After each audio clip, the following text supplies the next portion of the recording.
Students good morning, હું Dilip Prajapati.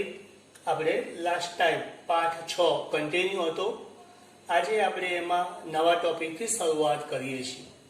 Last time આપણે પ્રકાશ સંશ્લેષણની ક્રિયા એટલે શું અને એની 3 ઘટનાઓ જે કઈ બને છે એની ચર્ચા કરી હતી. આજે આપણે આગળ વધીએ કે કોઈ પણ પર્ણની રચના અને પર્ણના આડછેદ આપણે લઈએ તો એમાં કેવી રચના હોય છે એની ચર્ચા કરીએ. અહીં મેં એક પર્ણ દોર્યું છે. આ પર્ણ જે આ વચ્ચેનો ભાગ જે છે એ એની જલવાહક કે અન્નવાહક પેશીનું કામ કરે છે.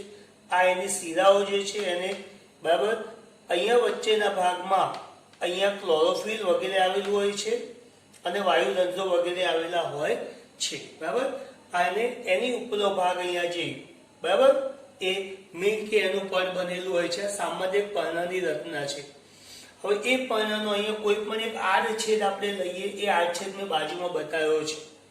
બરાબર તો એ આડછેદની રચના આ ટાઈપની હોય છે કે આ ઉપલું જે છે સ્તર એટલે અધિસ્તર, ઉપરી અધિસ્તર, આ છે અધર એટલે નીચલું અધિસ્તર. એ બેની વચ્ચે અહીંયા જે દેખાય છે આપણે આ બરાબર એ હરિત કણો આવેલા છે જેમાં રજક કણો આવેલા હોય છે. આ બધા રક્ષક કોષો છે. આ વચ્ચે જે જગ્યા છે એ હવાની આપલે માટેના વાયુ કોટરો આવેલા છે. ખ્યાલ ગયો. અને આ મીણ આ પાંદડા જે છે એની પર પાણી ના ટકી રહે એ માટે ઉપર એકદમ આછું બારીક મીણનું ક્યુટિકલનું બનેલું પડ હોય છે, જેથી વનસ્પતિ પર જેવું પાણી પડે પાણી એ પર્ણથી ચોટ્યા વગર સીધું નીચે ઉતરી જાય છે. આ સામાન્ય પર્ણના આડછેદની આપણી રચના છે. બરાબર ઓકે. હવે જો આપણે આગળ ચર્ચા કરીએ કે વનસ્પતિ 3 સ્તરમાં 3 ક્રિયા કરે છે. એક CO2 સૂર્યપ્રકાશ CO2 મેળવે છે. સૂર્યપ્રકાશ એ CO2 નું H2 પાણી એ જે CO2 છે એ સૂર્યપ્રકાશનું જે ગ્રહણ કરે છે. સૂર્યપ્રકાશના જે ફોટોન્સ છે બરાબર એ પાણીનું વિઘટન કરે છે અને એ પછી કાર્બન ડાયોક્સાઇડ સાથે રિએક્શન થઈને કાર્બોદિત બનાવે છે. એ સામાન્ય વનસ્પતિની ચર્ચા હતી. તો અહીંયા સામાન્ય વનસ્પતિ દિવસે CO2 શોષણ કરે છે અને પ્રકાશ સંશ્લેષણની ક્રિયાથી કાર્બોદિત ખોરાક બનાવે છે. લાસ્ટ ટાઈમ ભણી ગયા હતા. પણ રણ નિવાસી, રણ એટલે મરુ નિવાસી, રાઈટ, રણમાં ઉગતી જે વનસ્પતિ છે, બોયડી છે, થોર, બરાબર આ બધા, તો એ શું કરે છે એમને પાણીની માત્રા ઓછી હોય છે, રાઈટ. તો એ 2 તબક્કામાં આખી પ્રકાશ સંશ્લેષણની ક્રિયા કરે છે. એ રાત્રે પણ શું છે CO2 ગ્રહણ કરે છે અને મધ્યવર્તી એટલે કે કાચો પોચો એટલે કે વધુ પરિપક્વની એ મધ્યવર્તી નિપજ એક બનાવે છે, કાર્બોદિતની મધ્યવર્તી નિપજ. બરાબર દિવસે વધારે પીજો CO2 લે છે અને સૂર્યપ્રકાશની હાજરીમાં જે મધ્યવર્તી નિપજ બની હોય છે કાર્બોદિત એનું સંપૂર્ણ બરાબર રિડક્શન થઈને સૂર્યપ્રકાશની હાજરીમાં એ અંતિમ નિપજ તરીકે સંપૂર્ણ કાર્બોદિત બનાવે છે. તો આમ જ્યાં સૂર્યપ્રકાશ અથવા CO2 અથવા પાણી આ બધા જે વનસ્પતિ માટે જે પ્રકાશ સંશ્લેષણ માટે જે 3 ઘટકો જોઈએ એની માત્રા ઓછી હોય તો વનસ્પતિ આ રીતે પણ ઉત્પાદન કરતી હોય છે. હવે આ પાઠની અંદર આપણે વનસ્પતિની પ્રકાશ સંશ્લેષણની ક્રિયા માટે ક્લોરોફિલ જરૂરી છે, CO2 જરૂરી છે અને બીજા પોષક દ્રવ્યો પણ જરૂરી છે. એ બધાની શું જરૂરિયાત છે એ કઈ રીતે આપણને ખબર પડે તો આપણે થોડી પ્રવૃત્તિ કરીએ છીએ, રાઈટ. તો પહેલી પ્રવૃત્તિ છે અહીંયા 6.1 કે પ્રકાશ સંશ્લેષણ માટે ક્લોરોફિલ આવશ્યક છે, સમજાવો. બરાબર તો જોઈએ. ચાલો આપણે સૌપ્રથમ શું કરીએ છીએ, કોટન્સ અથવા મની પ્લાન્ટ બરાબરનો એક આપણે છોડ લઈએ છીએ. બરાબર એ છોડ સામાન્ય અત્યારે તમે લો એટલે સ્વાભાવિક કે એના પર્ણ લીલા હોય. બરાબર એની અંદર પહેલેથી જ શું છે કાર્બોદિત બધું બનેલું હોય જ. એ આપણે દૂર કરવો છે. એટલે આપણે મની પ્લાન્ટમાં સૂર્યપ્રકાશ પ્રકાશ સંશ્લેષણની ક્રિયા ન થાય એટલે 2-3 દિવસ એને અંધારામાં મૂકી દઈએ એટલે પ્રકાશ સંશ્લેષણની ક્રિયા થશે ને એટલે પાંદડામાં લગભગ બધો કાર્બોદિત કે વગેરે બનેલો પહેલો વપરી જશે, રાઈટ. ઓકે. હવે આપણે એને શું કરીએ છીએ એ જે કોઈ પણ એમાંનો એક છોડ લઈએ આપણે. બરાબર જે છોડ જે મની પ્લાન્ટનો જે છોડ છે એને 3 દિવસ 6 કલાક સુધી સૂર્યપ્રકાશમાં મૂકો તો તો સ્વાભાવિક કે ફરીથી એમાં પહેલા કરતા ઓછો પણ કાર્બોદિત થોડો પણ જમા થવાનો પ્રકાશ સંશ્લેષણની ક્રિયાથી, રાઈટ? ઓકે, તો એવો છોડ લો, બરાબર. હવે એ જે છોડ છે એમાંથી એક પાંદડું કોઈ પણ તોડી લો.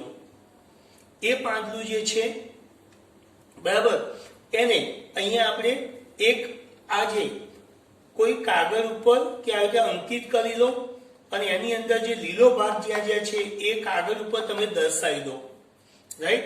તો લીલું પણ કાગળ ઉપર તમે આવી રીતે અંકિત કરી દો, જે મેં બતાવ્યું છે. આ લીલો રંગ બતાવે છે અત્યારે. હવે આપણે શું કરીએ, આ જે પર્ણ જે છે એને આલ્કોહોલની અંદર ડુબાડી દઈએ છીએ. આલ્કોહોલમાં ડુબાડીએ એટલે એની અંદર જે રંજક દ્રવ્ય છે એ રંજક દ્રવ્ય બધું શું થઈ જાય, આલ્કોહોલમાં જતું રહે. એટલે પાણી તમારું લીલા રંગનું થઈ જાય. કેવું થઈ જાય? આલ્કોહોલમાં ડુબાડો અને પાંદડામાંથી પાંદડા રંગ જતો, સોરી ક્લોરોફિલ બધું જે રંજક કણો જતા રહ્યા એટલે પાંદડું રંગવિહીન થવાનું અને સામે દ્રાવણ લીલા રંગનું થવાનું, રાઈટ? હવે એ પર્ણ જે છે રંગવિહીન એને આપણે આયોડિનના દ્રાવણની અંદર ડુબાડી દઈએ અને થોડા સમય પછી બહાર કાઢીએ તો એ પાંદડાનો જે આ ભાગ હતો, જે લીલા રંગનો ભાગ કે જ્યાં રંજક કણ હતો, ત્યાં આપણને અહીંયા ભાગ વાદળી રંગ બતાવે છે. પણ આયોડિનમાં કેમ ડુબાડ્યું? તો આયોડિન એ વનસ્પતિમાં અહીં સ્ટાર્ચની હાજરી બની છે કે નહીં એ હાજરી બતાવવા, હાજરી પારખવા માટેની ટેસ્ટ છે આયોડિનની કસોટી, રાઈટ? તો આયોડિનમાં ડુબાડતા આ ભાગ જે છે એમાં સ્ટાર્ચ તો જે રહી ગયો હતો, બરાબર, રંજક કણો આલ્કોહોલમાં ઓગળી ગયા, કાર્બોદિત ઓગળ્યો નહોતો, તો એ કાર્બોદિત હતો જે સ્ટાર્ચ બન્યો હતો, રાઈટ? એ સ્ટાર્ચ એ આયોડિનની હાજરીથી વાદળી રંગ બતાવે છે. તો એ શું બતાવે છે કે પ્રકાશ સંશ્લેષણની ક્રિયામાં ક્લોરોફિલ હોવું ખૂબ જરૂરી છે, રાઈટ? તો પ્રકાશ સંશ્લેષણની ક્રિયા માટે ક્લોરોફિલ એ આ વાદળી રંગ હાજર છે બતાવે છે. ખ્યાલ આવ્યો? ચાલો પછી આપણે નેક્સ્ટ આગળ પ્રવૃત્તિ ભણીએ. જો નેક્સ્ટ આપણે જોઈએ વાયુરંધ્ર અથવા પર્ણરંધ્રની રચના, એનું કાર્ય શું છે અને કેવી રીતે કામગીરી કરે છે એની ચર્ચા કરીએ. વાયુ રંધ્ર અથવા વાતરંધ્ર અથવા પર્ણ પર આવેલા છે એટલે એને કહે પર્ણરંધ્ર. રંધ્ર એટલે છિદ્ર. તો પર્ણ પર જે છિદ્રો આવેલા છે જે આપણને નરી આંખે નથી દેખાતા, પણ એ છિદ્રો જે છે એ અતિ સૂક્ષ્મ દર્શકથી જોઈએ તો એની રચના કંઈક આ ટાઈપની બને છે. આ જે છે સામાન્ય આજુબાજુ આવેલા કોષો છે જેનું કોષ કેન્દ્ર છે અને અહીંયા રંજક ક્લોરોફિલ વગેરે બધું આવેલું છે. પ્રકાશ સંશ્લેષણની ક્રિયા થતી હોય. અહીંયા તમે જો બે ડમ્બેલ આકારના બે અથવા વટાણા ટાઈપના બે કોષ તમને દેખાય છે જેને રક્ષક કોષો કહે છે, રાઈટ? ઓકે, તો અહીંયા શું પ્રવૃત્તિ થાય છે કે જેથી પર્ણરંધ્ર દિવસે ખુલે છે રાત્રે બંધ થાય છે એ આપણે ચર્ચા કરવાની છે, બરાબર? તો અહીંયા જો કે દિવસ દરમિયાન વનસ્પતિ જે પ્રકાશ સંશ્લેષણની ક્રિયા કરે છે એટલે અહીંયા સ્ટાર્ચની માત્રા વધે છે. સ્ટાર્ચની માત્રા વધે છે એટલે અહીંયા આ જે છે આ ભાગ જે અહીંયા સ્ટાર્ચની માત્રા વધે છે એટલે એ આ જે દિવાલ છે આ દિવાલના અંદર તરફ શું કરે છે? ખસેડે છે. શું કરે છે? અંદર તરફ ખેંચે છે આમ, એટલે વાયુરંધ્ર ખુલે છે. ખ્યાલ આવી ગયો? બરાબર. એટલે અહીંથી વનસ્પતિ CO2 અને O2 ની શું કરે છે? આપ-લે કરે છે અહીંયાથી, રાઈટ? બરાબર. ઓકે, હવે રાત્રે શું થવાનું કે પ્રકાશ સંશ્લેષણની ક્રિયા બંધ થઈ જાય એટલે અહીંયા સ્ટાર્ચ જે છે બધું એની માત્રા ઓછી થઈ જાય એટલે પાણીની માત્રા વધે એટલે આ રક્ષક કોષો આખા શું થઈ જાય? આમ દબાઈ જાય છે. આ દિવાલ સીધી થઈ જાય છે આમ, અને આ જે રંધ્ર જે છે એ બંને શું થઈ જાય છે? આખા વાયુરંધ્ર આખું આમ બંધ થઈ જતું હોય છે. ખ્યાલ આવ્યો ને? તો આ રીતે પછી રાત્રે એ પ્રકાશ શું છે? વાયુઓની આપ-લે કરી શકતું નથી. તો આમ વાયુરંધ્ર ખોલવાકની ક્રિયા સાથે અહીં પાણીની માત્રામાં થતો ફેરફાર અને સ્ટાર્ચની માત્રામાં થતો ફેરફાર બંને જવાબદાર હોય છે, રાઈટ? તો વાયુરંધ્રનું કાર્ય શું? તો પહેલું કાર્ય કે CO2 અને O2 ની આપ-લે કરે છે, મતલબ પ્રકાશ સંશ્લેષણની ક્રિયામાં ભાગ ભજવે છે. અને જે આ ચયાપચયની પ્રક્રિયા અથવા જે પ્રક્રિયાની અંતે જે પાણી કે વગેરે વધારાની માત્રામાં પાણી જે છે એનો જે નિકાલ કરવા માટે, બરાબર, એ બાષ્પોત્સર્જનની ક્રિયા માટે પણ એ ભાગ ભજવે છે. ખ્યાલ આવી ગયો? બરાબર. તો આ એનું કાર્ય છે પર્ણરંધ્ર. હવે આ બંને જે રક્ષક કોષો એનું કાર્ય શું છે? તો પર્ણરંધ્રને ખોલવા કરવાનું કાર્ય છે. ખ્યાલ આવી ગયો? તો આ બંને એસક્યુ તરીકે તમને પૂછી શકે, 2 માર્ક્સમાં આખો સવાલ પણ પૂછી શકે. ઓકે, ચાલ હવે જો બીજી આપણે પ્રવૃત્તિ ભણીએ છીએ કે પ્રકાશ સંશ્લેષણની ક્રિયા માટે CO2 નું મહત્વ. આપણે ભણ્યા પ્રકાશ સંશ્લેષણની ક્રિયા સૂર્યપ્રકાશની હાજરીમાં થાય, ક્લોરોફિલની મદદથી થાય, પાણી અને CO2. સમીકરણ લાસ્ટ ટાઈમ આપણે ભણાવ્યું હતું કે CO2 + H2O બરાબર ગ્લુકોઝ, ઓક્સિજન અને પાણી બને છે. રાઈટ? તો એમાં CO2 જરૂરી છે. તો બીજી પ્રવૃત્તિ છે, જો શું કરીએ છીએ આપણે કે 2 સમાન સરખા હોય એવા 2 છોડના કુંડા લીધા આપણે. બરાબર, બંને સરખા છે. એ કુંડાઓને સૌ પ્રથમ 3 દિવસ માટે અંધારામાં મૂકી દઈએ છીએ. એટલે અંદરનો જે પણ કાર્બોદિત પાંદડામાં છે પહેલેથી સ્ટાર્ચ કે કાર્બો જે પણ બનેલું છે એ બધું વપરાઈ જાય. એટલે હવે એની અંદર એ માત્રા કેવી છે? ઓછી. તો જ આપણે CO2 ની અસર પારખી શકીએ ને. એટલે આપણે એને 3-4 દિવસ અંધારામાં રાખીએ છીએ. એટલે પર્ણ જે છે બધા, ઓકે, એ કાર્બોદિત ગ્લુકોઝ લગભગ બધું વપરાઈ ગયું હોય. ઓકે, હવે આ જે છે આ બંનેને એક આવી પ્લેટ છે, એ પ્લેટની ઉપર મેં 2 છોડને મૂકી દીધા છે. બરાબર, અને અહીંયા આ જે છે આ પર્ણ જે છે બંને, બરાબર, એ બંને કાચની આવી જે જાર વડે મેં કવર કરી લીધા છે. ઓકે, બરાબર. હવે આપણે શું કરીએ છીએ? આજે 2 કુંડાને A અને B નામ આપ્યું. બરાબર, બંનેને સરખો સૂર્યપ્રકાશ મળે, સરખો સમય મળે એ રીતે આપણે સૂર્યપ્રકાશમાં મૂકી દઈએ છીએ. અહીં કુંડું જે A છે છોડ, એની બાજુમાં આ જાર હવા ચુસ્ત કરેલો છે અહીંયા. બરાબર, કે અંદર હવા બીજી નવી ન જઈ શકે, એરટાઈટ અહીં આપણે કરી દીધું છે. POP કે વગેરે લગાવીને આ પ્લેટ અને જાર વચ્ચે. તો અહીંયા આપણે પોટેશિયમ હાઇડ્રોક્સાઇડ KOH નું અહીંયા દ્રાવણ એક નાના બીકરમાં મૂકી દીધું છે. બરાબર, આમાં નથી મૂક્યું. હવે એ શું કરશે? જારમાં જેટલો CO2 હશે ત્યાં KOH અહીંયા શોષણ કરી લેશે. હવે એ શોષણ કરી રહેલ કુંડામાં CO2 હવે રહેવાનો નહીં. બધો કોને વાપરી નાખ્યો? KOH છે. તો પાંદડાને શું છે? એ CO2 મળતો નથી. જાય આમાં નથી મૂક્યો, આને પાંદડાને CO2 મળશે. તો થોડા સમય પછી આપણે જોઈએ અને આ બંનેમાં એક પાંદડું તોડી લઈએ અને બંને પાંદડાને આપણે આયોડિન ના દ્રાવણમાં ડુબાડીએ છીએ. તો આ જે પાંદડું જે છે એ વાદળી નહીં બતાવે, આ જે પાંદડું છે એ વાદળી બતાવે છે. એનો અર્થ કે આમાં CO2 આ જે વહતો અંદર લો એ વાપરીને એને શું કરી? પ્રકાશ સંશ્લેષણની ક્રિયા કરી અને સ્ટાર્ચ નવો બનાવ્યો. આમાં નવો બનતો નથી. એટલે આ પાંદડું આયોડિનની હાજરીથી સ્ટાર્ચ બતાવતું નથી. વાદળી રંગનું નહીં થાય, આનું પણ વાદળી રંગનું થાય છે. તો શું બતાવે છે? કે પ્રકાશ સંશ્લેષણ માટે CO2 જરૂરી છે. બરાબર. જો પ્રકાશ સંશ્લેષણની ક્રિયા આપણે હમણાં સમીકરણ સમજાયું કે CO2 + H2O, પછી વચ્ચે તીર ઉપર આપણે સૂર્યપ્રકાશ અને ક્લોરોફિલ શબ્દ લખતા લખ્યા હોય. તો એ શું બતાવે છે કે પ્રકાશ સંશ્લેષણની ક્રિયા માટે સૂર્યપ્રકાશ જરૂરી છે. તો આપણે આ એક પ્રયોગ સમજીએ છીએ કે પ્રકાશ જરૂરી છે પ્રકાશ સંશ્લેષણની ક્રિયા માટે. તો ફરીથી આપણે બરાબર એ સમજતો પ્રયોગ કરીએ. જો એક આપણે છોડ કુંડામાં એક છોડ લીધો છે, બરાબર, ફરીથી એને 3-4 દિવસ સુધી આપણે અંધારામાં મૂકી દઈએ છીએ. એટલે એની અંદર જે પહેલેથી બનેલો સ્ટાર્ચ કે કાર્બોદિત વગેરે બધું વપરાઈ જાય. રાઈટ? ઓકે, અને પાંદડા લગભગ બરાબર કાર્બોદિત અથવા સ્ટાર્ચ વિહીન થઈ જાય. હવે આપણે અહીંયા આ જે છે એ કોઈ એક પાંદડા ઉપર એલ્યુમિનિયમના રેપર્સ દ્વારા એવી આ સ્ટાર જેવો ભાગ ખુલ્લો રહે અને બાકીનો ભાગ ઢંકાઈ જાય એ રીતે કોઈ ટેપ દ્વારા કે એ રીતે એને આપણે કવર કરી લઈએ છીએ. પાંદડા પર ઉપર નીચે ટેપ લગાવી દઈએ, ખાલી આટલો ભાગ સ્ટાર ભાગ ખુલ્લો અને બાકીનો ભાગ એલ્યુમિનિયમથી ઢાંકી દઈએ. એ રીતે આપણે એને રાખી. તો આપણે પાંદડા પર એલ્યુમિનિયમથી કવર કર્યું.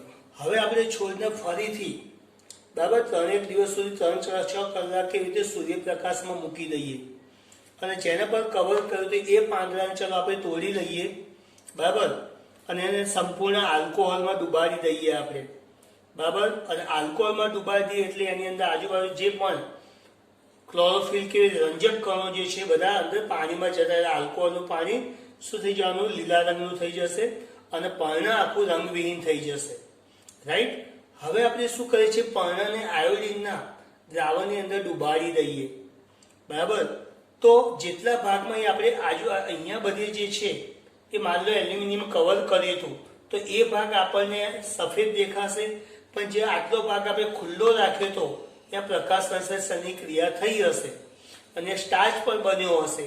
એટલે આટલો ભાગ આપણે આયોડિનમાં ડુબાડીએ છીએ તો વાદળી રંગનો દેખાય છે.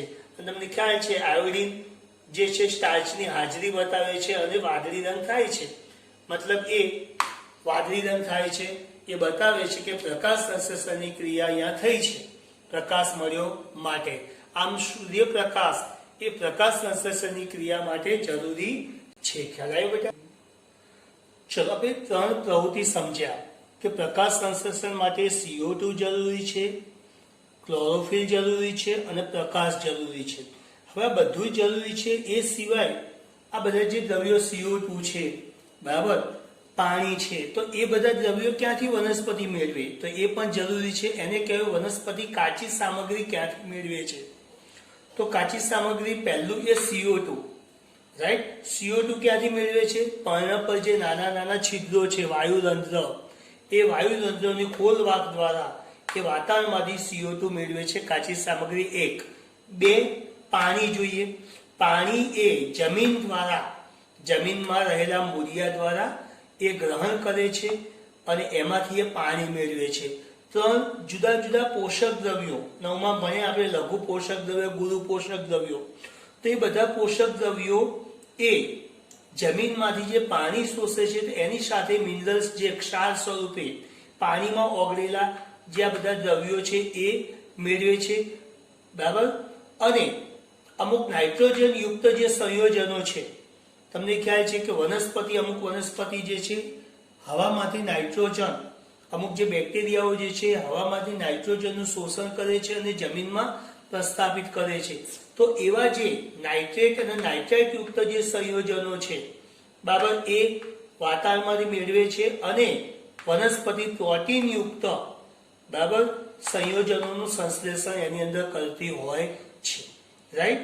આ ઉપરાંત કેટલાક બેક્ટેરિયા જે અકાર્બનિક દ્રવ્યો વગેરે, બરાબર, એમાં જે નાઇટ્રાઇટના સંયોજનો છે એ પણ વાતાવરણમાંથી મેળવીને વનસ્પતિને પૂરી પાડતી હોય છે. ખ્યાલ આવી ગયો? તો આ વનસ્પતિ પ્રકાશ સંશ્લેષણ માટે આ બધી કાચી સામગ્રી આ રીતે કલેક્ટ કરે છે, બરાબર. હવે આપણે આગળ જોયું પોષણના પ્રકાર સ્વયંપોષી અને વિષમપોષી.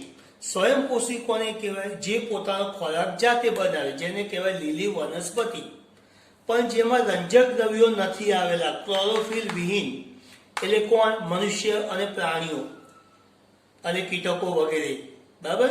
તો એ બધા રંજક દ્રવ્યો નથી ધરાવતા, તો એ પોતાનો ખોરાક બીજા પર, એટલે ખાસ કરીને ઉત્પાદકો, લીલી વનસ્પતિ પર આધાર રાખે છે.